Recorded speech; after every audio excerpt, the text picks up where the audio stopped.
ابن جوزی رحمۃ اللہ کی کتاب ہے بحر الدموع، یعنی آنسوؤں کا سمندر، اس میں انہوں نے یہ واقعہ لکھا ہے کہ بنی اسرائیل کی ایک عورت تھی جو حسن و جمال میں اپنی مثال آپ تھی،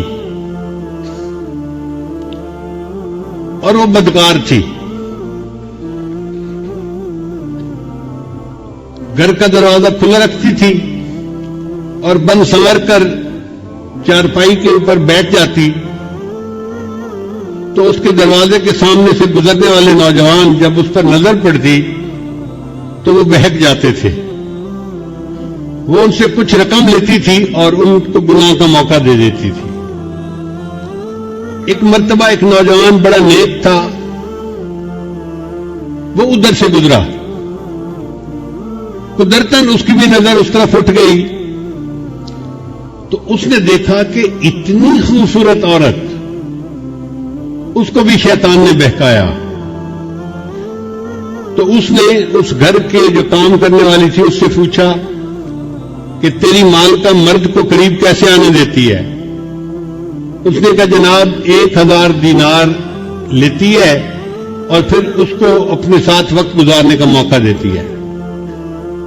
اب یہ نوجوان واپس تو گھر آ گیا، مگر سوچتا رہا کہ میں 1000 دینار اکٹھا کروں پھر مجھے اس عورت کے ساتھ وقت گزارنے کا موقع مل جائے گا. اس نے محنت کی، مزدوری کی، 1000 دینار اس نے جمع کر لیے.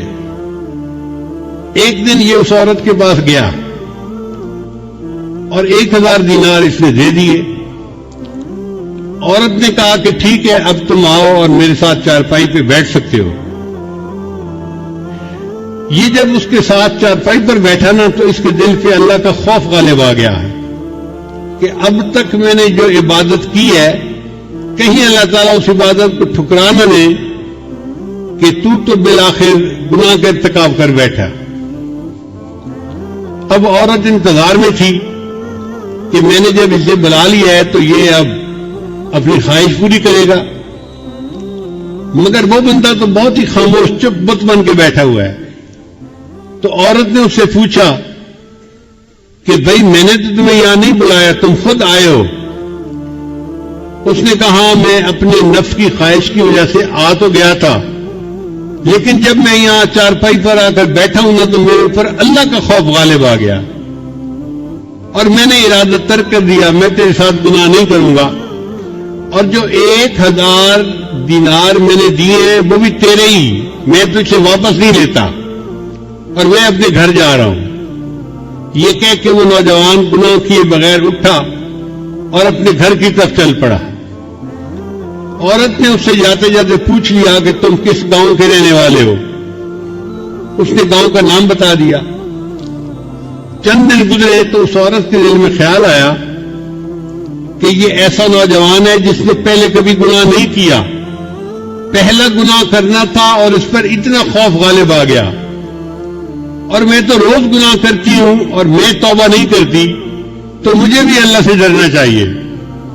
چنانچہ اس نے نیت کر لی کہ میں بھی آج کے بعد یہ بدکاری والے گناہ کو چھوڑ دیتی ہوں.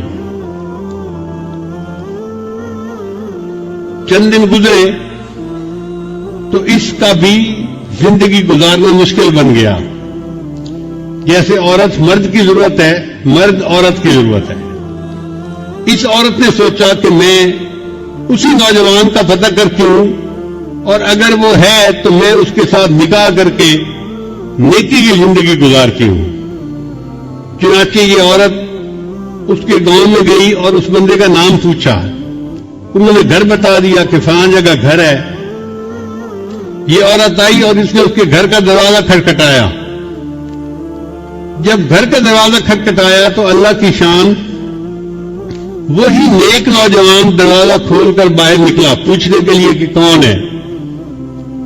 جب نوجوان کی اس عورت پر نظر پڑ گئی تو وہ تو حیران ہو گیا کہ جس گناہ سے بچ کے میں گھر آیا تھا اب وہ عورت تو میرے دروازے پر چل کر آ کر کھڑی ہو گئی. تو اس نے ایک زور کی آہ بھری اور وہ گرا اور فوت ہو گیا. عورت کو بڑا افسوس ہوا. یہ چند دن وہیں رہی. پھر اس نے لوگوں کو بتایا تھا کہ میں تو بھئی اس کے ساتھ نکاح کے ارادے سے آئی تھی اور میں نیکی کی زندگی گزارنا چاہتی تھی. گھر والوں کو اس عورت سے ہمدردی ہوئی تو انہوں نے عورت کو کہا کہ وہ بندہ تو فوت ہو گیا